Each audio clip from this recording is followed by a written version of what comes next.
Dikisahkan ada seorang pemuda berandalan yang suka mabuk-mabukan. Dia juga sering membuat onar di kampungnya. Perilakunya ini membuat orang-orang menaruh rasa benci, namun mereka tak berani menegurnya, karena si pemuda terkenal nekat dan tak segan-segan menghajar siapa saja yang berani menegur perbuatannya. Yang lebih menjengkelkan, si pemuda tidak menaruh rasa hormat kepada siapapun, entah itu orang yang sudah tua maupun pemuka agama. Suatu ketika si pemuda sengaja membuat ulah.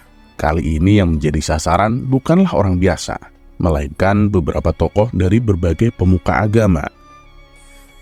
Pertama, ia mendatangi seorang rahib dan mengutarakan keinginannya. "Tuan, izinkan aku berbuat zina," pinta si pemuda. Mendengar hal ini, sang rahib terkejut bukan main. Dengan menunjukkan ekspresi tak suka, sang rahib menjawab, "Dasar pemuda laknat, kalau kamu mau berzina, itu urusanmu. Jangan minta izin dariku." Si pemuda kembali berkata, "Tapi aku menginginkan izin darimu. Anda mau mengizinkan apa tidak?" tanya si pemuda. "Kamu sudah gila ya? Tak mungkin aku mengizinkanmu. Itu perbuatan laknat yang dilarang agama. Kalau aku mengizinkanmu, itu sama saja aku memperbolehkan orang untuk berbuat dosa," balas sang rahib dengan tegas. Tanpa diduga, si pemuda langsung melayangkan pukulan tepat mengenai wajah sang rahib. Tentu saja hal ini membuat sang rahib jatuh tersungkur dan merintih kesakitan. Si pemuda lalu pergi meninggalkannya. "Aku akan coba mendatangi Tuan Pendeta. Aku ingin tahu apa jawabannya," pikir si pemuda. Ia pun langsung pergi ke rumah sang pendeta. Sesampainya di sana, si pemuda kembali mengutarakan keinginannya. "Tuan Pendeta, izinkan aku berbuat zina," pinta si pemuda. Sang pendeta pun tak kalah terkejutnya dengan sang rahib. Sesaat sang pendeta terdiam. Kalau ia melarangnya, pasti si pemuda akan marah dan ia akan babak belur dihajarnya. Karena sang pendeta tahu kalau si pemuda itu terkenal jahat dan kejam. Oleh sebab itulah sang pendeta sangat berhati-hati menjawabnya. "Wahai anakku, kenapa engkau tidak menikah saja? Tentu itu akan lebih baik bagimu," tutur sang pendeta menyarankan. "Menikah? Aku tak mau menikah. Aku masih ingin menikmati masa mudaku," ujar si pemuda. Mendengar hal itu, sang pendeta terlihat kebingungan. Jawaban apa lagi yang harus ia katakan supaya si pemuda tidak marah? "Bagaimana Tuan Pendeta? Tuan mau mengizinkan aku berbuat zina atau tidak?" tanya si pemuda sekali lagi. Hati sang pendeta menjadi berkecamuk. Kalau sampai ia mengizinkan, sama saja ia memperbolehkan orang untuk berbuat zina. Tapi kalau ia tidak mengizinkannya, si pemuda pasti akan marah dan memukulinya. "Wahai anakku, aku sangat sayang kepadamu. Tidaklah engkau tahu siksa api neraka itu sangat pedih. Aku tak ingin kamu masuk ke dalamnya hanya karena keinginanmu itu," kata sang pendeta menasehati. "Maksudmu apa? Mati saja belum sudah bicara tentang neraka. Ini kamu mau mengizinkan aku atau tidak?" tanya si pemuda mulai emosi. "Maafkan aku, wahai anakku. Dengan berat hati, aku tak berani mengizinkan itu. Semata-mata karena aku sangat sayang kepadamu.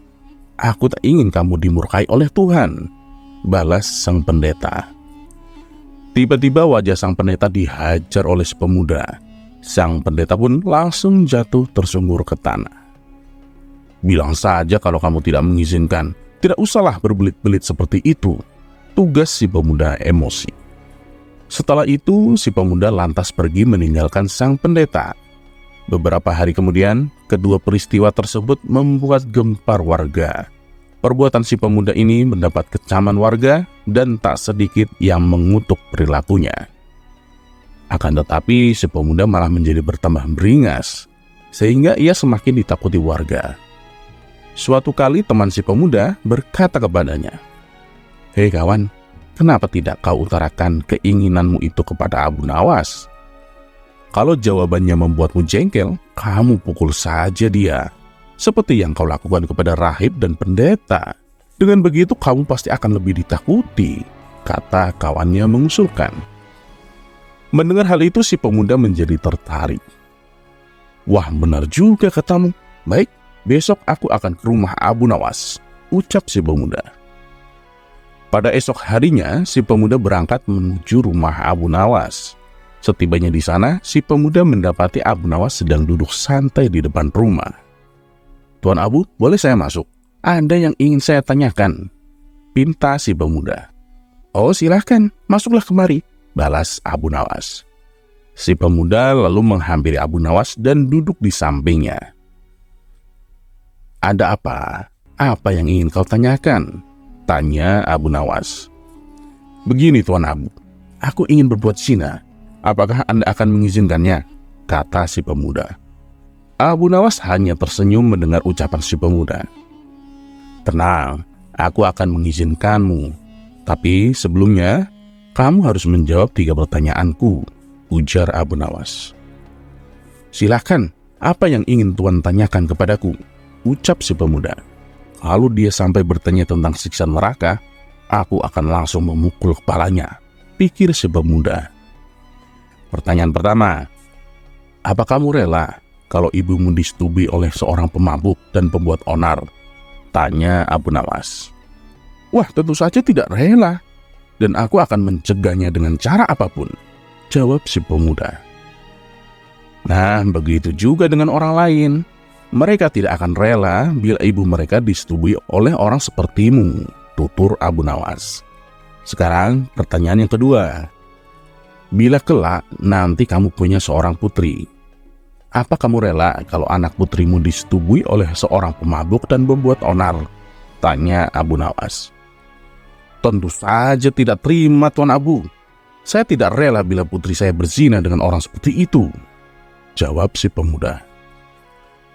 Nah, orang lain pun demikian. Mereka tidak terima dan tidak akan rela bila hal ini terjadi pada putrinya, tutur Abu Nawas. Sekarang pertanyaan yang ketiga. Apa yang akan kamu lakukan bila kamu meminjamkan barang kepada orang lain dan barang itu sangat berharga bagimu? Akan tetapi orang yang meminjam barang berhargamu justru malah merusaknya dan mengotorinya, tanya Abu Nawas. Kalau ini aku sangat marah. Aku akan menghajarnya habis-habisan.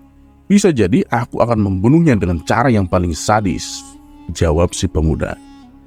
Abu Nawas pun tersenyum mendengar jawaban si pemuda. Kemudian Abu Nawas berkata kembali, gini ya, tubuh kamu, nyawa kamu, sejatinya adalah milik Allah yang berharga, yang Allah percayakan kepadamu. Tapi bila kamu mengotori dan merusaknya dengan perbuatan bejatmu, pastinya Allah juga akan murka, seperti yang tadi kau katakan. Lalu suatu saat nanti, bisa besok, bisa juga nanti malam, kau akan mati menghadap Allah. Sementara tubuh dan nyawa yang telah Allah titipkan, telah kau rusak dan kau kotori. Kira-kira apa yang akan Allah perbuat kepadamu? Tanya Abu Nawas. Suasana pun mendadak menjadi hening. Si pemuda terdiam cukup lama. Ia tak menyangka dengan 3 pertanyaan yang diajukan oleh Abu Nawas. Tak terasa air mata menetes membasahi kedua pipi si pemuda. Dengan menangis sesenggukan, si pemuda duduk bersimpuh di hadapan Abu Nawas. Tuan Abu, saya tidak sanggup membayangkan siksa yang akan Allah berikan kepadaku. Kira-kira apakah Allah akan mengampuni segala dosaku bila aku bertobat? Tanya si pemuda. Wahai anakku, Allah itu Maha Pengampun, lagi Maha Penyayang. Siapapun yang mau bertobat dan tidak akan mengulangi perbuatan bejatnya, Allah pasti akan menghapus semua dosa dan kesalahannya. Dan kamu juga harus meminta maaf kepada semua orang yang telah kamu zalimi, kata Abu Nawas menasehati.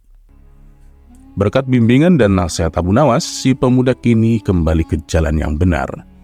Sifatnya yang dulu jahat dan kejam kini berubah menjadi pribadi yang ramah dan santun. Si pemuda tak lagi dibenci oleh masyarakat, bahkan sebaliknya, ia kini dicintai dan disambut hangat oleh para warga.